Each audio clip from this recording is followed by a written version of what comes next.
반갑습니다. 오늘 공부는 수행품 제10장 공부하시겠습니다. 준비하는 공부를 하라. 초등학교에 다닐 때에도 예습, 복습했잖아요. 예습을 하면 훨씬 쉽죠. 마치 인생 공부도 예습을 하는 것이 참 중요하죠. 예습을 하면 마음이 좀 넉넉해지고 지혜가 어두워지지 아니하고 결정력이 생기죠. 이 수행하는 과정에서도 미리 돌아올 일을 예견해서 마음으로 잘 준비해 두고 연마해 두면 훨씬 그 일이 순서 있게 힘 있게 밝게 잘 풀리지 않아요? 그러니까 미리 연마하는 공부를 하라 그 말씀이에요. 일 없을 때는 항상 일 있을 때 것을 준비할 것이요. 또 일 있을 때에는 항상 일 없는 심경, 일에 묶이지 말고 좀 초연한 그런 심경을 가져라. 그런 부탁의 말씀이신데, 우리 사람은 초연하다 그러지 않아요? 가장 신령스러운 것이 우리 사람이거든요. 그 사람이 무엇을 잘하냐 하면 회상을 잘해요. 회상. 응? 그 짐승이나 이런 것들은 회상을 못 하잖아요. 과거에 돌아간 일 이미 지나가 버리고 없는 거예요. 그거는 짐승의 세계에서는 과거가 없어. 근데 우리 인간은 과거에 지나간 일을 잘 회상하고 명상한다 그 말이에요. 그것이 아주 큰 장점이고, 또 미래에 돌아올 일도 추상해 본단 말이에요. 예측해 본단 말이에요. 그런 것도 우리 최량한 인간으로서 하는 그런 그 다른 생명하고 비교되는 모습이에요. 그 과거사에 대한 명상, 과거사에 대한 회상, 또 거기서 얻은 어떤 그 소원과 작심, 이리 해야 되겠다고 하는 결심, 이것이 우리 수행자로서 큰 영향을 끼치죠. 우리가 마음 공부를 하는데 엄청난 영향을 끼쳐요. 과거사에 대해서 반성하는 마음이 없고 회상하는 정신이 없고 무엇인가 다짐을 세우는 그런 그 수행자로서 그런 결단력이 없으면은 수행이 잘 되는 편이 아니죠. 그래서 그거를 부축하신 말씀이에요. 우리가 그 참회법을 보면은 참회를 진참회를 해서 일에 대한 사참도 하고 마음에 대한 이참도 해서 항상 사리에 깨달음을 얻고 잘못한 일을 뉘우쳐 가지고 새로운 일을 잘 해 나가도록 참회를 권장하고 있잖아요. 그 참회문 쭉 읽어보면 참회문만 가지고도 성불할 수 있게 됐어요. 어떻게 그렇게 세밀하게 잘 되었는지, 참회문대로만 해도 부처님 다 되겠다 그런 싶을 정도로 아주 이시적으로 아주 부합된 말씀을 하셨거든요. 그만큼 사람이 감성적으로 뉘우쳐, 그 참 내가 잘못했다 그런 뉘우침이 있잖아요. 그런 뉘우침에 눈물이 나고 그러거든. 눈물 흘리면서 뉘우치는 마음이라는 실심에 도달하는 것이거든. 그렇게 감성적으로 뉘우치는 것도 중요하지만은 이시적으로 밝게 깨닫는 것이 더 중요하다 이 말이에요. 더 중요해요. 이치적으로 밝게 깨달아야 다음에 않거든요. 다음에 않는 거예요. 그리고 한 번 깨닫는 것은 이것에 깨닫지만은 저것도 그냥 덩달아서 깨달아지는 거예요. 이 일이라는 건요. 여기서만 깨쳐지는 것이 아니에요. 이거를 깨치면 저것같이 깨쳐져요. 계문도 그러지 않아요. 이거 실행에 옮기면 저것도 실행에 옮겨지거든요. 그럼 그와 같이 그 참회를 통해서 이치적으로도 깨달을 뿐만 아니라 이 일로도 아주 진참회로 해서 뉘우치는 것이 얼마나 그 수행에 큰 도움이 되는가. 근데 우리가 그 과거사를 생각해서 앞으로 돌아올 일을 전망을 해본다. 전망을 해봐요. 그러면 내가 이렇게 해야 되겠구나. 과거사를 참으로 참여한 사람도 앞으로는 내가 이렇게 해야 되겠구나 하는 결심이 생기는 것이고, 또 앞으로 돌아올 일을 잘 비추어 보는 사람도 그 일을 당하면 내가 부족한 것이 이것이고 내가 이렇게 해 나가야 저도 이롭고 나도 이롭고 아주 당연성 있는 일을 취사해도 되겠구나. 이런 일을 미리 연마할 수가 있다 그 말씀이죠. 그런 것을 조용할 때 연마하는 사람, 이분이 지혜로운 분이에요. 지혜는 본래 갖고 있는 것이 아니라 지혜가 없어도 미리 돌아올 일을 자기 조용하게 연마해 보는 분, 그분이 지혜로워진다 이 말이죠. 따로 지혜로운 분이 따로 있지 않아요. 미리 돌아올 일을 잘 연마해 보는 분, 그분이 지혜로운 분이죠. 이런 것들을 또 잘 실천에 옮기기 위해서 대무사님께서는 일기법을 쓰라고 그러지 않았어요? 어느 종교가 일기를 권장한 종교가 있는가요? 학교에 다닐 때나 일기나 쓰라고 했지, 역사를 이루기 위해서 일기를 쓰라고 했지, 수행자로서 일기 쓰는 그 법을 가르치는 태종사님밖에 안 계셔. 이순신 충무공이 그 순환 속에서도 그래도 피를 잡고 일기를 써놨단 말이야. 그러니까 얼마나 그 심경으로 재난을 맞는 사람으로서 공익정신이 강한 사람, 그런 마음이 심경으로 우러나가고 글을 써놓으니까 지금 얼마나 그냥 성서같이 읽어지지 않아요? 그렇지 않아요?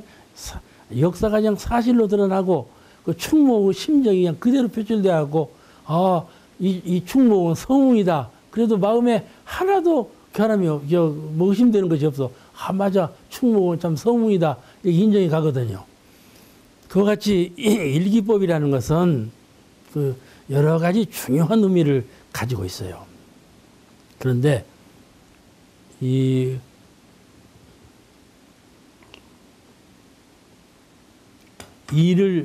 앞으로 돌아올 일을 미리 연마하고 준비하는 일, 이것이 수행자에게 굉장히 큰 영향을 준다. 그래서 미래 사에 관한 예상, 미래에 돌아올 일에 대해서 예상하는 것은 참 수행에 더 큰 영향을 끼치기 때문에 이걸 잘해야 되는데, 이 일을 어떻게 대처해야 될까? 그죠? 근데 이 일 돌아올 것을 미리 전망하지 못하면 그 일 돌아오면 창왕전도 오죠. 내게 왜 이런 일이 돌아왔나? 그럴 거 아니겠어요? 내게 왜 이런 일이 돌아왔나? 나에게만 왜 이런 시련을 주시는가? 이렇게 생각이 들어가는 것이에요. 범상한 일 같으면 모르지만은 사람에게는 아주 큰 일이 갑작스럽게 그냥 우박 쏟아지는 일이 생겨요. 응? 나에게 왜 이런 큰 시련이 돌아왔을까? 원망심이 날 만큼 그 일이 생기거든요. 그런 것을 미리 잘 연마하라, 그런 말씀인데, 우리 중생의 세계에서 미리 돌아올 일을 연마하는 것하고 성현께서 미리 돌아올 일을 연마하는 것은 아주 하늘과 땅 차이로 판이 다릅니다. 다르지만은 그러나 미래사를 연마해 보는 그 정신력, 그것만은 자꾸 챙기고 가야지. 우리도 좀 돌아올 일에 창왕전도 오지 아니하고 이 일을 잘 취사할 수 있는 능력을 갖출 수 있지 않겠어요? 돌아올 일을 예측하는 것도 중요하지만은 그 일을 내가 어떻게 대처할 건가에 대해서 자문도 구하고 연마도 해보고 미리미리 실력을 다져놓는다면은 그 일을 당해서도 그렇게 정신적으로 혼란하지 아니하고 이 일을 순서 있게 잘 할 수 있을 것이다. 해로운 공기가 돌아온다 할지라도 은혜로 바꿀 수 있는 심력이 어디서 나오는가? 미리 연마하는 자세에서 나온다 그 말이죠. 미리 연마하지 아니하면 은혜로 돌아오는 일도 그냥 해로 만들어버리고 그러지 않아요? 우리 이론상 서문에 은생의 해, 해생의 은과 같이 이렇게 뒤바뀌어 온다 이런 말씀을 하셨는데, 이것이 경계거든요. 앞으로 돌아오는 경계는 꼭 그와 같이 돌아와요. 해로운 일이 돌아와도 나는 그것을 미리 연마를 해서 은혜로운 경구로 바꿀 수 있는 심력, 마음의 힘을 미리 갖추고 있다 그 말이죠. 그런 것을 수행해 가야 되지 않겠어요? 성현들은 심한으로 보시죠. 영안이나 법안이라고 다 그러지 않아요? 그런 해탈한 심경으로 무엇에도 막힘이 없는 그런 관조의 능력으로 미래에 돌아올 일을 다 예상하고 실제 보는 것처럼 다 보신단 말이에요. 대중사님께서 하루는 그 제자 한 분이 손을 끊게 생겼어. 미리 보시니까 손을 끊게 생겼어. 그래서 그 전날 설법을 했어. 다 모아놓고. 옛날에는 달마 문화에 해가가 있었는데 해가가 손을 끊고 그 신성으로 인해서 신표에 의해서 법을 전수받았다. 그럼 앞으로는 그렇게 해서는 안 된다. 손을 끊고 법을 받는다면 누가 못 받겠냐? 다 받을 거다. 근데 그런 것으로는 법을 받을 수가 없고 그러므로 손을 끊는 일은 있어서는 안 된다 하고 주의를 주셨단 말이에요. 누구라고 지적은 안 했어도 그랬는데 그 법설이 끝나고 하루가 지내고 그 다음날 기어이 그 제자는 손을 끊었단 말이에요. 손을 끊었어. 그 조실에 앉아 계시면 착두 소리가 다 들렸을 것 아니야. 그 바로 뒷집에서 손을 끊었으니까. 그래가지고 그 피를 너무 많이 흘려가지고 그 제자는 그리 오래 살지 못했죠. 그리고 그 후로도 여러 가지 그 대중한테 신망을 잃는 그런 일을 했죠. 어찌 미리 보고 주의를 했어도 그 일을 그대로 하는 그게 우리 사바세계의 심리예요. 그런 마음을 가지면 안 되지 않겠어요? 손을 끊는 일이 신을 바치는 일은 바치는 일이지요. 그러잖아요? 스승의 말씀을 어기면서 손을 끊으면 그 손 끊는 일이 의로운 일인가요? 그러지 못하지요. 정의라고 하는 것도 정의를 과하게 주장하면 불이에요. 모든 것이 중도에 맞고 법에 맞게 해야지 관념적으로 이것이 정의다 하고 행동적으로 너무 과하게 하면 일이 법도에서 벗어나 버리면 그 불의를 행하는 것과 같은 것이에요. 그렇기 때문에 미리 돌아오는 일을 예상해서 해나갈 때 미리 주의를 주어서도 하거늘 사람들이 말이죠. 어떤 그 집사일, 어떤 일을 당했을 때 그 일에 대해서 자기 마음 가운데 준비가 있는 사람은 해탈심으로 그 일을 능히 억어해서 삼대려고 취사할 만한 준비심으로 하지만은 그러지 못하면은 중생심으로 일을 취사할 수 있고 그러지 않아 조각된 마음으로 하고 있기 때문에 그 일이 바로 될 수가 없는 것이죠. 큰 일이면 큰 일일수록 미리 연마하는 공부가 반드시 선행되어야 하지 않겠어요? 그 말씀을 당부하신 거예요. 우리는 시만으로는 못 보지요. 못 보지만은 미리 예상하면 예상할 수 있어요. 잘 예상하면 조용한 마음으로 추정해 보면 예상이 되는 거거든요. 그런 그 돌아올 일에 대한 예상을 하는 것이죠. 대림사님께서 시치품 3장에 보면 그런 말씀이 나오지 않아요? 김남천 제자하고 송적벽 두 제자가 아주 긴밀한 사이요. 근데 하루는 대림사님께서 진지를 앉아 쓰신단 말이요. 어째서 진지를 앉아 쓰시냐 그러니까는 김남천하고 송적벽이가 조금 후에 싸우고 갈랐을 것 같다. 근데 내가 미리 주의 주기 위해서 밥을 안 먹느라 그랬단 말이야. 그래서 두 제자가 와서 우리 사이는 특별히 친절한 사이인데 어찌 그런 일이 있겠습니까? 어서 진지를 드세요. 그러고 나갔단 말이에요. 그런데 아니나 조금 있다가 둘이 대판 싸우고는 한 분은 나가버렸지 않았어?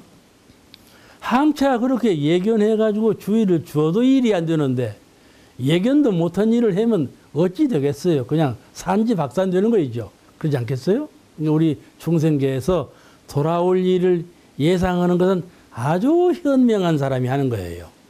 지혜가 밝은 사람, 현명한 사람은 그렇게 돌아올 일을 미리 예상해갖고 취사하는데 결함이 없도록 하는 것이 지자가 하는 일이지요. 임진왜란 때 봐요. 일본에서는 그냥 아주 강병 정책을 써가지고 그렇게 그런 정책을 쓰고 있는 때라 대단히 침략 위험이 많은 때였죠. 그 사신을 보내서 조사해 오라 그러니까 와서 보고 오는 사람들이 동인들은 그 사람 거시기를 보니까 침략할 사람 못 되더라고. 절대로 침략은 없을 거라고 임금님한테 그렇게 보고 오고 서인들은 이율곡이 소관된 서울곡은 우리가 10만 대군은 양성해야 된다. 이렇게 되면 반드시 일본이 우리를 침노할 거다. 이렇게 보고를 했단 말이에요. 그래서 동인들이 절대로 침노는 없을 거라고 하니까 동인들 말을 들었다가 그냥 침략을 받았잖아요. 그래갖고 그러니까는 침략하겠다, 침략 안 하겠다 할 때 침략하겠다 하는 쪽을 염려해가지고 준비를 하는 거지 맞지 침략 안 할 것이다 여기 갖고 마음을 놓아버리는 것이 이게 잘한 일이냔 말이에요. 그러니까 침략을 받아서 36년간 고통을 겪었잖아요. 그와 같이 미리 전망해보는 것은 그만큼 예측을 잘해서 우리가 당연히 준비를 해야 되는데 준비하기 싫으니까 그런 일을 저질렀다 일이 됐잖아요. 그 나라 일도 그렇지만은 개인 일도 가정 일도 모두가 다 그러하므로 돌아올 일이 없을 때 돌아올 일을 미리 예상해서 그에 대한 준비를 하라. 그 법이 수행자로서 당연히 해야 될 길이에요. 우리가 종교생활, 신앙생활을 할 때 이런 가르침을 받아서 이렇게 일을 잘 순리적으로 해결해가는 가르침을 받아서 그렇게 삶으로써 은혜 생활이 되고 행복한 생활이 되고 사회적으로 평화한 생활이 되지 않겠어요? 이것이 낙원세계를 건설해가는 공법이에요.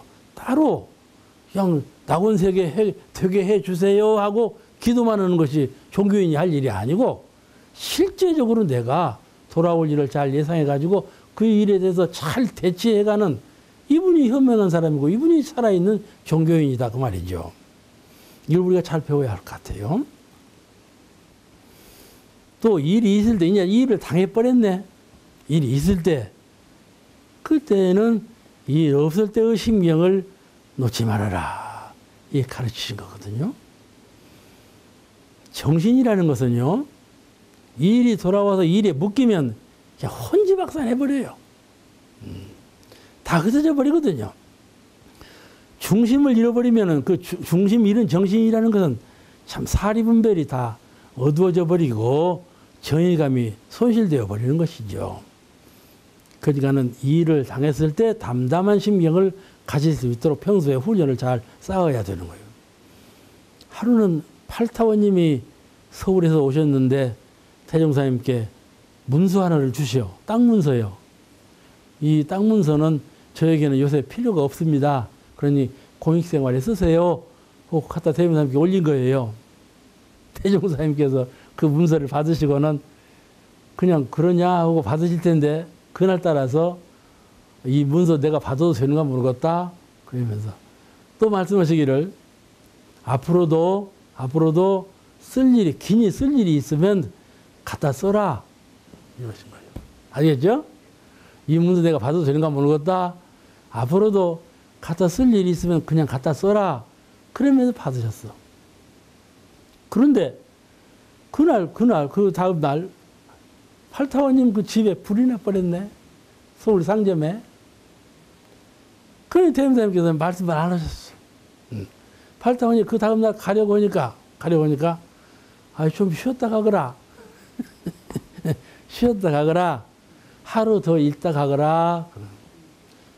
대명사님께서 하루 더 있다 가라고 그러니까 하루 있다 가서 수밖에 없잖아요. 그 하루 더 있다 갔다 그 말이에요. 가니까 다 타져버리고 이제 그때가 됐어. 타질 때 갔으면 어쩌겠어요. 창왕전도죠. 일은 다 당해놓은 놈의 일을 어쩌겠어요. 그런 상황이죠. 그러니까 그런 상황이 돌아왔는데 팔타원님은 이제 문서를 갖다가 공익사업에 쓰시라고 해서 주신 거예요. 근데 대종사님께 해안으로 보시니까는 재산 손실이 나게 생겼어 되는데 그러니까는 다음에 갖다 쓸 일 있으면 그냥 갖다 써라 이러셨단 말이에요. 그러면서 받으셨다는 얘기가 있어요. 그와 같이 대종사님께서 이 얘기가 기왕에 나왔으니까는 빚이 좀 있었어요. 대각 이루시기 전에 그 이제 그냥 입정산매에 들고 그냥 이런 도두가 나가지고 사회 사람들이 그냥 큰 성인으로 안 볼 때요. 이제 부친께서 지으신 빚이 좀 있어. 그러니 그걸 갚아내야 하는데 다 갚지 못해서 저 전남으로 가면 타리섬이라고 있어요. 이제 임자면 옆에. 그 이제 팥이라고 배 파도 치는데 배끼리 서로 이래갖고 이제 잡은 고기를 서로 팔고 사고 해. 팥이요. 육지에서 이렇게 고기를 사고 팔고 그런 게 아니라 바다에서 고기를 사고 팔고 해. 예, 팥이라고 그래요. 그 팥이 시장에서 이제 수입이 많이 있는 거예요, 그가. 거기를 이제 누구하고 그냥 같이 가셨어. 가셔서 이제 다 일을 다 보시고, 그때도 성안이 두려우시니까는 사람들이 다 존경하는 거야. 존경이야. 대종사님 그때 대각을 못 이루신 때인데도 전부 사람들이 그냥 어른 받들듯이 받들어. 근데 그 일을 다 해결하고 오실 때 절구통 하나를 구입을 하셨다고 그래요. 절구통. 독으로 만든 도구통 아시죠? 쌀 찢는. 그걸 사가지고 배에 실으셨다는 거야. 오실 때. 그 배도 이렇게 무거운데 절구통을 실어 놓으니까 더 무겁지 않겠어요? 그 이제 오시는데 한참 오시니까 막 파도가 일어난 거예요. 파도가 일어나 이 파도가 보통 파도가 아니에요. 막 배를 뒤집어 버리려고 하는 파도예요. 아주 거센 파도가 일어난 거예요. 그럴 때 세종사님께서 이제 막 울고 이제 난리가 난 거예요. 이제 뱃사람들이. 그럴 때 정신을 안정하라. 그렇게 말씀하시면서 손을 가르치면서 작도라고 까치섬이 있어. 까치섬. 순환을 당하면 그 까치섬으로 배들이 많이 간대요. 저기가 작도냐 두 번 하는 사이에 배가 거기 와버렸어. 근데 그 일을 당해 그 파도 치니까 이제 사람이 죽는 것 아니에요. 넘어지기만 하면 죽는 거예요. 이게 도구통도 그것이 있었으니까 배가 무게를 잡고 있었던 거란 말이에요. 무게를 잡고 있었던 거예요. 근데 그때 그게 안정된 말씀으로 좀 마음을 안정하라. 그렇게 말씀을 하시고는 제가 작도냐 그런 사이에 배가 그쳐버렸다. 그런 말씀이거든요. 이같이 일을 당했을 때에도 마음이 흔들리지 아니하고 항상 범연하게, 다면하게, 담담하게 그런 심경으로 일을 큰 일이나 작은 일이나 취사해 가라. 탐심, 진심, 치심, 명예라고 하는 상 이런 거에 끌리면요. 마음이 항상 요동해요. 항상 흔들려. 다면치가 못해요. 그래서 그런 일에 끌려가지고 창왕전도지요. 근데 안정된 심경으로 해야 돼요. 그런 위대한 힘이 우리한테 있어요. 우리 마음이라는 것은 아주 약하고 보이지도 않고 그렇게 보이지만은 마음을 자꾸 실력을 함축하고 밝히고 말히고 힘을 강하게 하면은 아주 위대한 힘이 나온다고 말이에요. 무한정한 위대한 힘이 우리 마음에서 나와요. 그 정신 개벽이에요, 그것이. 예? 이렇게 물질의 새벽도 개벽하면 개벽할수록 아주 광대하게 그 범위가 넓어져 가지만은 정신의 세계는 그보다 더 광범한 개벽의 여지가 있어가지고 한량없는 그 힘이 나온다 그 말씀이죠. 그걸 우리가 잘 알아야 돼요. 그것이 바로 경계에 묶여버리면 우리도 나약해져 버려요. 경계에 묶여버리면 우리도 어두워져 버리고 경계에 묶이면 흔들리는 거예요. 그러니까 공부할 때가 언젠가 하면 경계 속에서 내 정신이 흔들리지 아니하고 어두워지지 아니하고 의롭지 못하지 않도록 잘 단련하는 것이 공부거든요. 공부는 따로 있는 것이 아니에요. 일이 있을 때 공부하는 것이 단련하는 공부다 말이에요. 주인공. 내 이 이론상 주인공이 참 나다. 이 주인공은 몸은 죽어도 나는 안 죽는다 이 말이에요. 그런 주인공이 있는데 주인공을 잊어버리고 그냥 몸만 위해서 산단 말이에요. 보약을 먹이고 그냥 옷을 입히고 이러고 살다가 그거 죽어버리면 저기서 죽어버리지 않아요. 그러면 그 얼마나 초로 인생이냐는 말이에요. 우리는 대종사님 문화에 들어와서 그 주인공, 이론상 주인공을 잘 배웠으니까 그 이론상에 큰 키우고 밝히고 말히고 해서 아주 강하고 자비스럽고 광명한 그런 데 정신을 함축해 나가서 삼대력을 갖추면은 일을 당해서도 어떠한 일을 당해서도 다면하게 해탈심으로 그 일을 취사할 수 있는 능력을 갖추게 된다 하는 것이니까 오직 부지런히 공부해야 되지 않겠어요? 평소에 이 일에 판국에 묶인 사람은 노병사를 당할지도 그러는 거예요. 우리는 필연이 어쩔 수 없이 늙어가는 것이죠. 어떤 분은 하고 나는 노고가 많다. 늙은 고생이 많다. 응? 노고가 많다. 어떤 분은 나는 병고가 많다. 고생이 많아져. 젊은 나이에서 살았을 때는 모르겠는데 이제 늙어가면서 고생이 많아지고 병들면서 고생이 많아지고 한차 죽을 때에는 어쩌겠냐는 말이에요. 응? 죽을 때에는 어쩌겠냐는 말이에요. 이렇게 이럴 때 가만히 생각해보란 말이에요. 이 세상에서 무엇이 죽지 않는 물건이냐 이 말이에요. 이 세상에서 무엇이 죽지 않는 물건이냐. 그것이 바로 내 영성이요. 참된 나는 죽지 않는다 이 말이에요. 이것이 믿음이요. 우리는 원불교 회상에서 대종사님을 신봉하고 원불교 교법을 믿는다 그러는데 진정한 믿음은 이 내가 불생불멸한다. 죽음이 없다고 하는 이 믿음 이걸 가져야 하는 거예요. 이 불생불멸의 믿음. 내 영성은 죽고 나지 아니하고 생함도 없고 죽음도 없는 그런 나이다 하는 견고한 믿음을 갖는 거예요. 그러니까 믿음이라는 건 그냥 되는 것이 아니에요. 고생스럽게 닦아가지고 닦아서 깨달아가지고 깨달아서 증득해야 믿어지는 거예요. 그렇잖아요? 어찌 깨닫지 못하고 믿어지겠어. 깨치기 전에 믿음이라는 것은 믿기는 믿지만은 그 믿음은 아주 나약한 믿음이에요. 그러면 그 믿음을 통해서 깨달음을 얻으면 깨달아서 믿는 믿음이라야 진실한 믿음이다. 그 말이죠. 이게 각이라고 하는 것하고 신이라고 하는 것은 둘이 아니에요. 둘이 아니에요.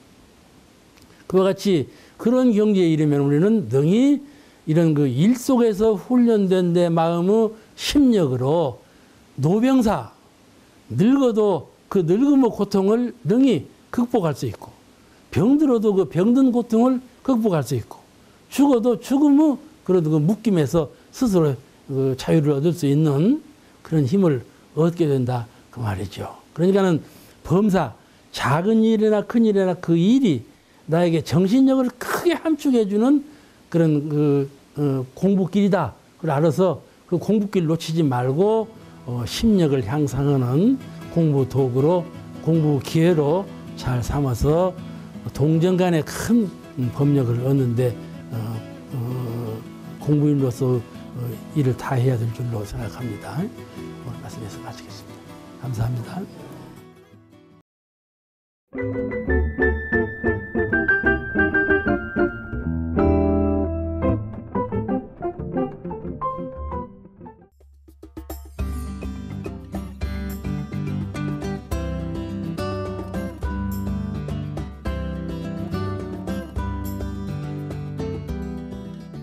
반갑습니다. 오늘 대종경 공부는 수행품 제11장을 공부하시겠습니다. 그 해산 전엄광님께서 회화 시간에 공부인과 비공부인이라는 제목으로 회화 말씀을 하셨는데, 그 말씀을 들으시고 대종사님께서 또한 법설을 하셨어요. 그 내용이 이제 이 11장에 수록되어 있습니다. 우리가 온 인류를 볼 때 이제 마음 공부하고 이렇게 비교할 수는 없지만은 정치 철학이라든지 또는 그 정신적인 그런 철학 사상이 서로 많이 다르지 않아요? 또는 그 세상에 태어나서 도를 닦고 그를 이제 취미로 큰 도락으로 알고 도를 닦는 사람도 있지만은 그와 정반대로 욕심 나는 대로 감정 쓰이는 대로 그냥 그렇게 살다가 가는 초로 같은 인생도 많지 않아요? 그렇게 우리 인생도 나눠보면은 공부인하고 비공부인하고 나눠지지만은 참 생명을 나눠본다면 얼마나 판이하게 공부하는 생명과 공부 안 하는 생명이 나누어집니까? 그런데 이제 회사님께서 말씀하시는 것은 저런 짐승, 날짐승이나 짐승들도 뭐 물건을 하나 잡으려면은 사막으로 한다 그 말이에요. 사막으로. 가령 하섬에 고양이가 있었는데 하섬의 고양이는 말이죠. 하섬 다 아시죠? 하섬의 고양이는 재치가 빨라가지고 가만히 있어 제비가 그저 섬 제비는요 바로 이 머리 위로 막 날아다녀요. 그러게 가만히 있다가 자기 머리 위로 날아가는 제비를 탁 쳐버렸단 말이에요. 고양이가. 그러니까 고양이가 날아가는 제비를 잡았다고 해서 그 얘기거리가 된 일이 있었거든요. 그와 같이 뭐를 하나 성취하려고 할 때 일심을 모아가지고 총 집중적으로 정신을 집중시키면은 자기가 뜻하는 바를 이룰 수 있다는 그런 가능성이 있거든요. 그와 같이 그런 하찮하지 않은 짐승들도 뭔 일을 할 때 일심을 들이대 가지고 어떻게 할 것인가 잘 연마해 가지고 그 순서를 놓치지 않고 탁 함으로써 자기의 목적을 성취하는 것처럼 그렇게 비공부인도 공부하지 않는 사람도 무슨 일을 취소할 때는 정신을 차려 가지고 그 일을 잘 성사할 수 있도록 연마를 잘하고 취사를 잘해서 성공시키는 예가 많다. 그러니까 공부인이나 비공부인이나 다 같이 사막으로 해가는 것은 같은 거라 그런 말씀을 하시면서 그러나 다른 점은 비공부인은 그때만 하고 그 취하고자 하는 것이 취해지면 이제 그때 이제 공부심을 놔버리고 이제 그러고 사는 거고 공부인은 일이 있을 때나 없을 때나 동할 때나 정할 때나 언제든지 일관된 마음으로 사막 공부를 해 나가는 그를 공부인이라 한다. 이렇게 이제 구별해서 회화를 하셨어요. 그러니까 대명사님께서 그 말씀을 들으시고 참 그 음광의 말이 옳다. 그렇게 칭찬해 주시고 하시는 말씀이 가령 하는 예를 든다면 여기에 좌선하느라고 가만히 앉아 있는 사람이 있단 말이야. 좌선하기 위해서 가만히 앉아 있는 사람이 있고 또 어떤 사람은 기계를 연구하기 위해서 가만히 앉아 있는 사람이 있고 또 어떤 사람은 아무 연구도 하지 아니하고 좌선도 하지 아니하고 그냥 무력에 그냥 앉아 있는 사람도 있고 그럴 것 아니겠어요? 세 가지 유 사람이 앉아 있는 꼴은 같은데 한 사람은 연마하고 앉아 있고 한 사람은 선을 닫고 앉아 있고 한 사람은 그냥 무력에 앉아 있다면 지금 한순간으로는 똑같이 앉아 있는 건 같은 모습이지만은 시간이 흐르고 세월이 지나갈수록 장구한 시간이 소요될수록 아주 판이한 결실을 놔두게 된다. 그러니까 사람이 방향 설정, 내가 이 세상에 태어나서 이런 환경을 가지고 살 때 이런 정신을 가지고 살면서 내가 어떻게 내 인생을 나아갈 향로를 방향로를 정해서 갈 것인가 하는 것을 냉철하게 생각해서 나아가야 된다. 그 방향로 설정이 가장 인생을 사는 데 있어서 가장 중요한 것이다. 그 말씀을 이 본문에서 강조하고 계셔요. 우리가 산에 올라가서 만약에 방향을 상실해 버렸단 말이죠. 산 위에 올라가서 조금만 방향 감각을 다르게 내려오면요. 엉뚱한 곳으로 내려와 버리는 거예요. 그러니까 산에 올라가서 방향을 잃으면 어떻게 하느냐 하면 산 정상까지 올라가야 되거든. 그래갖고 동서남북이 다 보이는 곳, 동서남북이 다 보이는 곳에 가서 내가 어디로 내려가야 되겠다 하고 방향을 설정한 후에 그쪽으로 내려와야 바르게 내려오지 않겠어요? 동서남북이 다 보이는 곳. 그와 같이 사람이 자기의 인생을 방향로를 정할 때에는 좀 더 광범하게, 좀 더 멀리 보는 안목, 좀 더 냉철하게 그렇게 해서 자기 방향로를 설정을 해야지 감정에 사로잡힌다든지 이욕심에 얽힌다든지 무슨 필요성에 얽혀가지고 자기 해야 될 일 방향로를 설정한다면 큰 착오를 일으킬 수가 있다. 방향로 설정이 가장 중요한데 좀 넓게 보는 안목, 멀리 보는 안목, 밝게 보는 안목을 갖고 방향 설정을 해야 된다. 그런 거이죠. 근데 이제 그 후미에 무슨 말씀을 하셨는가 하면은 방향을 한번 선택했으면은 선택하는 것도 중요하지만은 한번 선택했으면은 가만 사사 없이 그 방향을 정한 그 방향 그대로 정성스럽게 나아가야 그 성공을 쉽게 이룰 수가 있을 것이다. 그런 말씀을 부연해서 하셨어요. 아주 우리가 생각할 때 상식적인 말씀 같죠. 그렇지만은 아주 그 중요한 말씀이십니다. 그러니까 사람이 일생 동안에 어디를 향해서 갈 것인가의 방향로 설정이 가장 중요한데 그 선택은 첫째는요. 유형한 것을 선택할 건가 무형한 것을 선택할 것인가예요. 사람은 나면서부터 눈을 떠서 사물을 보고 소리를 듣고 사물을 적응해 가며 살지만은 전부 형색이 있는 것들이잖아요. 그 유형한 것을 이루기 위해서 내가 무엇을 해야 되겠구나 이걸 결정을 짓는다 그 말이죠. 그런데 뜻이 있는 분들은 그러지 아니하고 그 유형한 것이 어디로부터 나온 것이냐 하면 무형한 것으로부터 나왔다. 이걸 아는 분이 있단 말이죠. 응? 가령 예를 들면 이 몸이라는 것은 어디로부터 나왔느냐. 부모로부터 받고 천지 은혜로부터 입었다. 이렇게 해서 몸이 나왔지만은 그 근원을 쭉 추구해 보면 내 마음을 비롯해서 나왔다. 그 말이죠.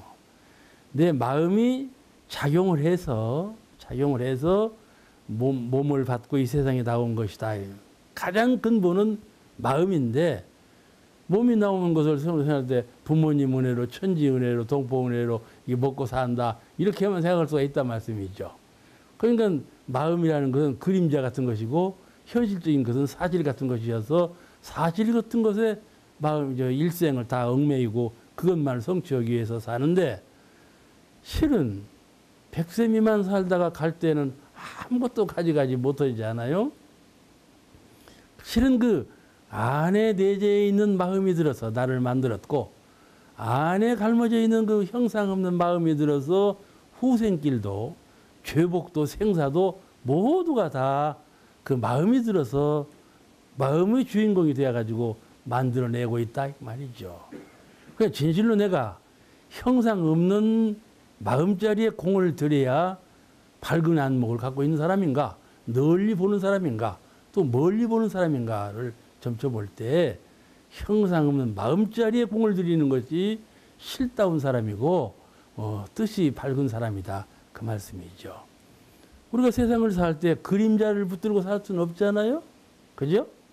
그런데 우리가 보이는 이 천지 만물이라는 건 전부 그림자 같은 것이고 꿈길 같은 것에 불과한 것이에요.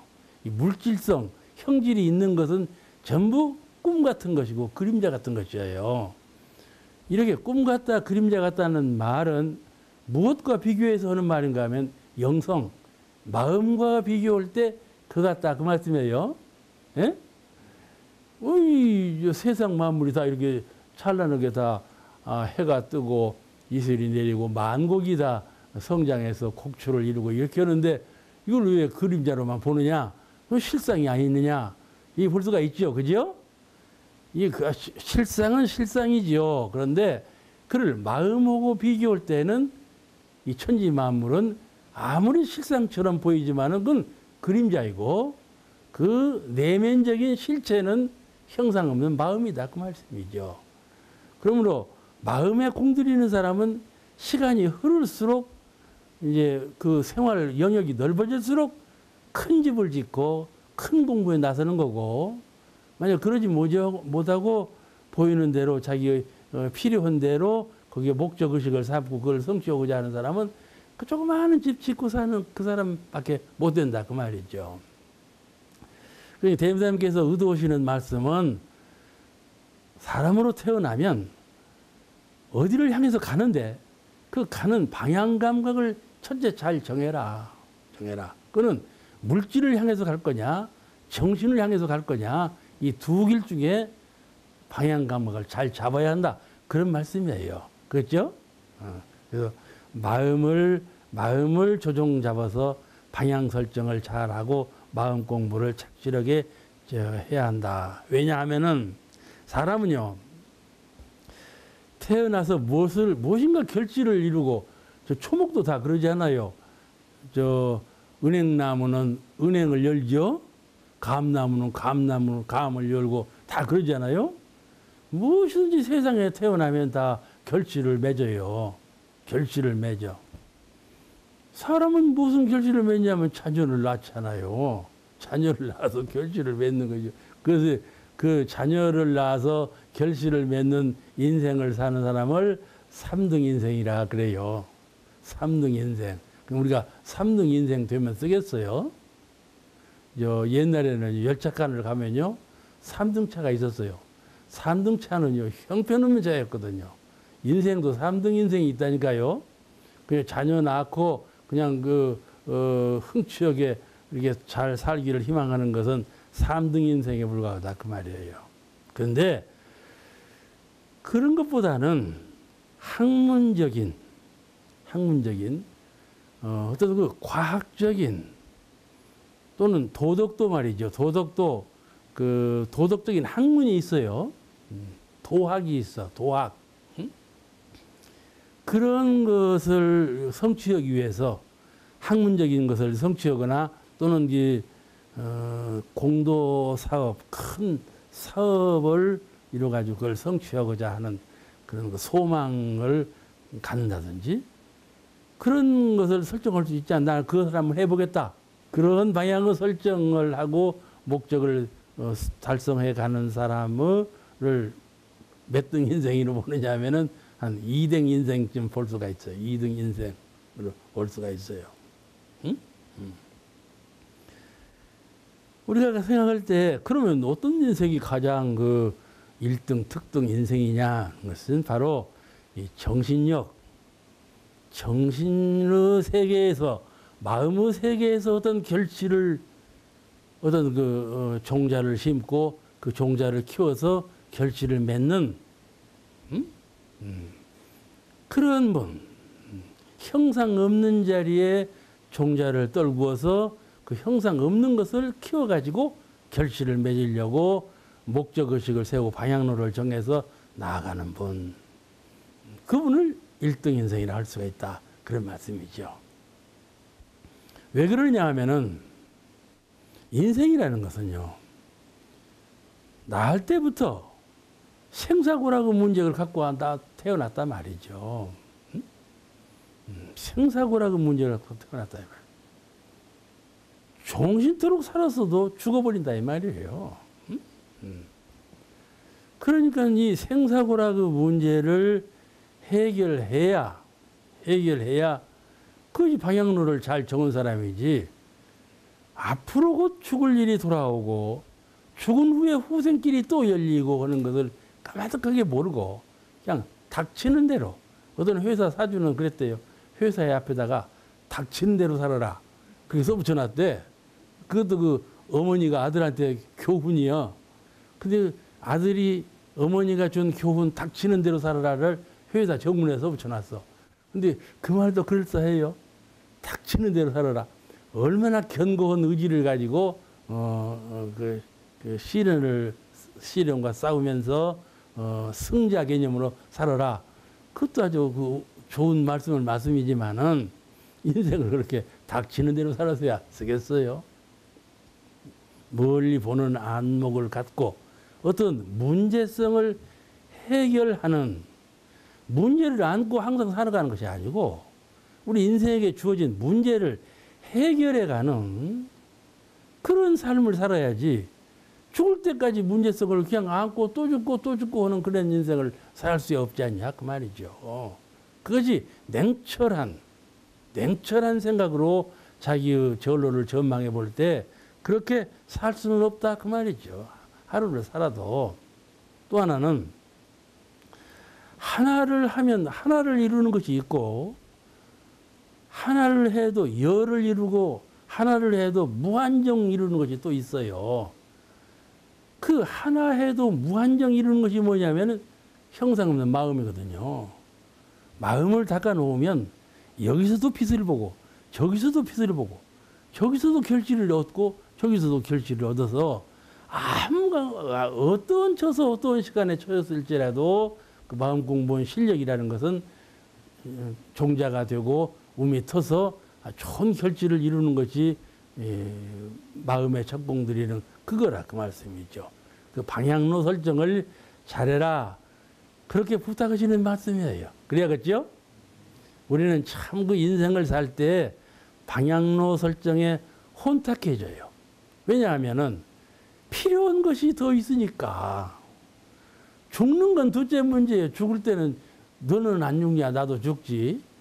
그러고 그냥 죽는 건 놔둬버려. 필요한 거 그것을 꽉 붙잡고 산다 그 말이에요. 그건 이루려고 학문적으로 사업이나 이런 걸 이루려고 사는데 그렇게 하지 말아라 그 말씀이거든요. 그냥 얼마나 가장 근원적인 경각심, 가장 훌륭한 방향로를 설정해 주시는 겁니까? 성령께서 하시는 일이에요. 어떤 사람도 그런 방향로를 설정해 주실 수 있는 자격자가 아니에요. 부처님께서만 그런 방향로를 설정해 주실 수 있는 능력자시지요. 그래 우리 대부사님께서 그런 말씀을 하시는 거예요. 방향로 설정을 잘해라. 그런데 형상 없는 마음에 공들이는 그 방향로 그게 중요하다 그 말씀이죠. 그런데 두 번째 선택은요. 첫 번째 선택은 이제 마음 공부를 하기로 했죠. 그 이제 선택을 잘한 것인데 진리 공부, 마음 공부를 선택했는데 두 번째 선택이 있어요. 그건 뭐냐면은 사막 병진 공부를 할 것인가 그렇지 않으면 일방적인 편중 수행을 할 건가 두 중에 하나예요. 좀 공부를 신속하게 바라고 좀 쉽게 이루고자 하는 뜻이 있는 분들이 또 있어요.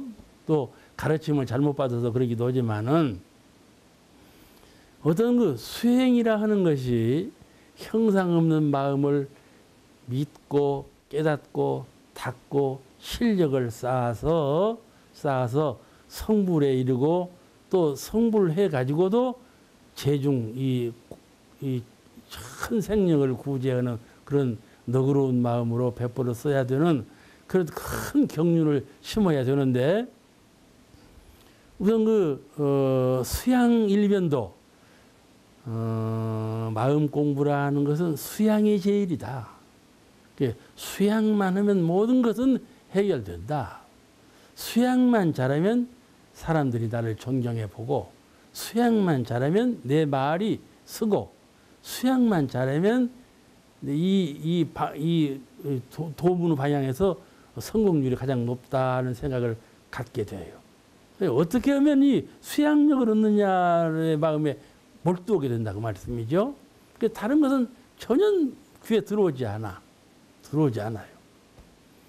그 수양력을 얻더라도 이렇게 잘 착실하게 바르게 얻어가야 된다고 해도 말을 해줘도 안 듣는 거예요. 수양력은 그렇게 얻다가는 수양력을 언제 얻어? 그렇게 수양력을 얻을 수가 없어. 이렇게 부정해 버린단 말이에요. 그래가지고 일방적인 수양을 선택하는 경우가 퍽 많이 있어요.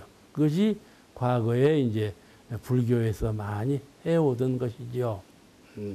이게 그 경계를 피해서 일 없는 처소에서 처자권속을 다 버려버리고 이렇게 수양하는 거 아주 전력투구 아주 그 모든 것을 다 포기해버리고 모든 것을 다 벗어나 버려서 아주 청정한 그런 도량에서 청정 일념으로 아주 일직심으로 그렇게 수양하는 것이 수양의 최고 시련이다. 이렇게 생각한다 그 말씀이에요. 그런데 실제로 그러지 않습니다. 실제로 수양이라는 것이 그렇게 해서 수양력이 쌓이느냐 하면 그러지 않아요. 사람은요. 깨달음이 있어요. 깨달음에 이르는 것은 그럴 수도 있어요. 딱 문득 깨닫는 것은 그렇게 할 수도 있지만은 그렇게 일방적인 수양만 해서 수양력을 얻는 건 아니고 이 우주대자에는 섭리가 꼭 그런 방향으로만 되게 되어 있지 않아요. 벌써 우주대자에는 하늘이 있죠, 땅이 있죠, 부모가 있죠. 이렇게 사지순환을 하고 있죠. 이렇게 동적인 세상이지 않아요? 전부 변화되는 세상이에요. 세계라는 것은. 이런 변화되는 세상에서 우리가 살아가고 있는데 어찌 그렇게 이런 변화가 끊어진 자리만 추구해가지고 그리 갈 수가 있겠는가 그 말이죠. 그는 우리 인생에게도 도움이 되지 않을 뿐만 아니라 전 대중에게도 도움이 되지 않는 것이죠. 한 큰 깨침은 줄지언정 힘을 쌓게 하는 것은 힘을 쌓게 하지는 못한다. 그런 우리가 잘 알아야 돼요.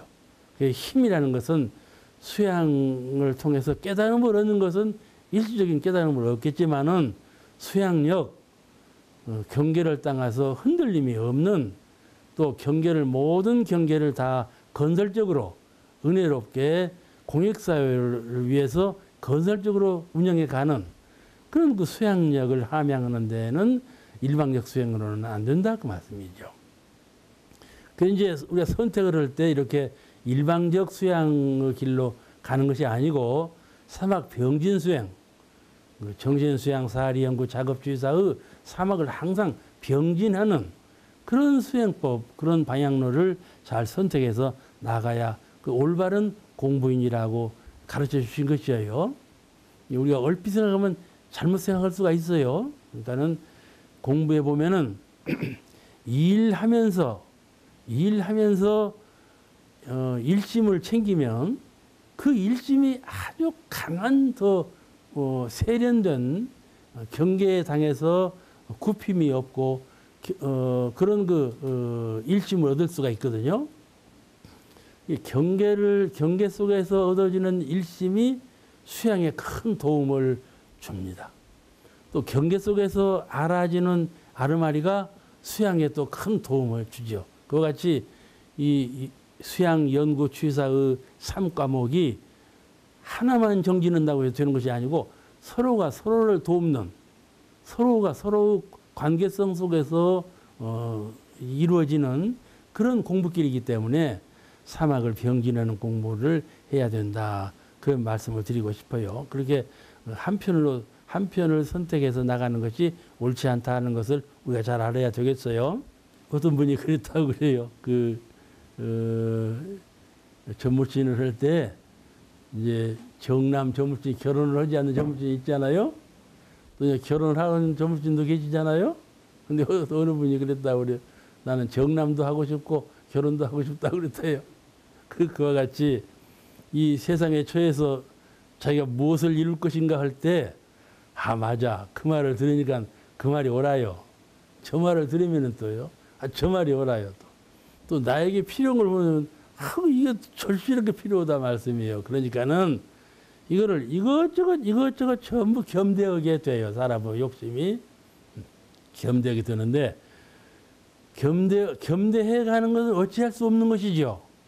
그러나 그 무엇을 내가 겸대해서 종합적으로 병진해 갈 것인가 하는 그 선택은 잘해야 한다 그 말씀이죠. 자칫 잘못하면 한편에 치우쳐서 한 방향으로 흘러가 버릴 수가 있고 또 자칫 잘못하면 여러 가지를 정신없이 선택해 가지고 혼돈된 상태에서 갈 수가 있고 그러니까는 병행해 가되 줄기를 잘 잡아서 수양, 연구, 취사의 세 방향 이것을 종합해서 나가는 사막 병진 수행을 잘해야 된다. 그렇죠? 산에 가면은 산 정상에 올라가야 방향로가 잘 보이는 것처럼 바다에 가면요 나침판이 있어야지 방향을 보는 건데 그 나침판 역할을 대림사님께서는 어떻게 해주냐면 법으로 하신 것이죠. 법. 우리에게 법을 주신 것이에요. 이 법대로 방향을 정해서 오너라. 그러신 것이죠. 그것이 이론상 진리요, 사음사요, 사막팔조의 공부길이 아니겠습니까? 사막 가운데서 사막 병진 공부길이 바로 그런 법을 주신 것이다. 이 길로 오너라. 이 길로 오너라. 그 길이 가장 원만하고 가장 빠르고 성취 가능성이 가장 높은 그런 길이다. 그 말씀이죠.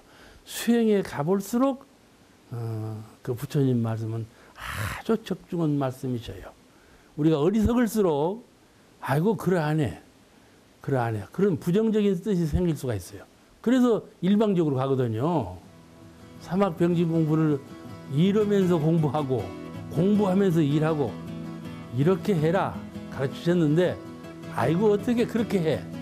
안 된다고 부정해 버린단 말이에요. 그것이 바로 어리석은 생각인데 자기 어리석음을 모르거든요.